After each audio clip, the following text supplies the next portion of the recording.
حرمت عليكم أمهاتكم وبناتكم وأخواتكم وعماتكم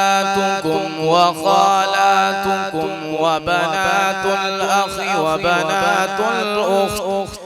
وبنات الأخت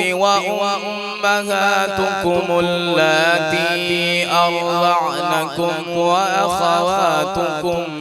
من الرضاعة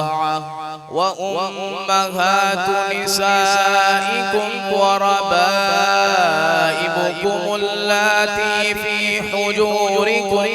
من نسائكم اللاتي دخلتم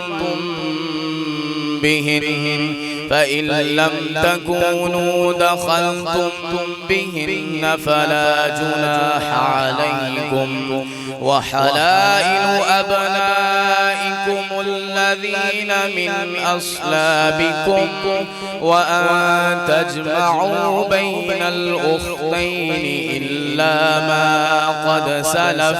إن الله كان غفورا رحيما.